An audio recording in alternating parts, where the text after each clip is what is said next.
जिनकी कुंडली में प्रबल राजयोग होता है, जैसे कि केंद्र में अथवा त्रिकोण में शुभ ग्रहों का उच्च स्वक्षेत्रीय या मित्र क्षेत्रीय होकर बैठना, जैसे कि गुरु कर्क में बैठ जाए, धनु में बैठ जाए, मीन में हो जाए, मेष में हो, वृश्चिक में हो।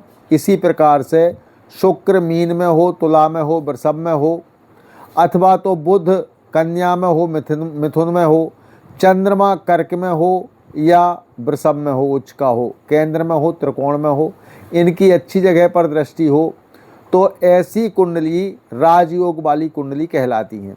तो ऐसे लोगों की हस्तरेखा में भी कुछ ना कुछ राज चिन्ह जरूर होते हैं। तो हमारा निवेदन है हमारे दर्शकों से, कृपया अपनी कुंडली का राजयोग देखें और अपनी हस्तरेखा देखें।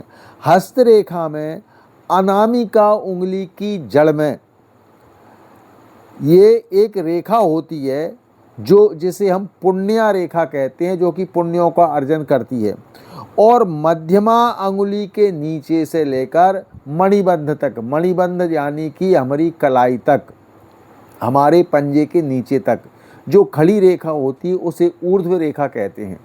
यदि ये ऊर्ध्व रेखा है और कुंडली में राजयोग है, प्रबल राजयोग है, तो ऐसे व्यक्ति उच्च पद पर आसीन होते हैं। इनके नीचे बहुत से लोग इनके नीचे काम करते हैं, काम करने वाले होते हैं, इनके अधीनस्थ रहते हैं।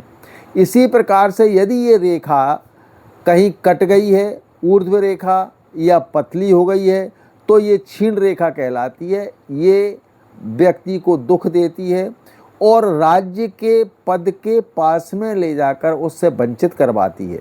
तो ऐसे जातकों से हमारा निवेदन है, अपनी कुंडली को देखें, अपनी रेखाओं को देखें, और कुंडली में जो ग्रह है उसको बलवान यदि कर लें और तो ये रेखाएं भी बलवान हो जाएंगी, पावरफुल हो जाएंगी, और आपको राज्य पक्ष से लाभ मिलने लगेगा, राज्य में पद पर आसीन हो जाएंगे।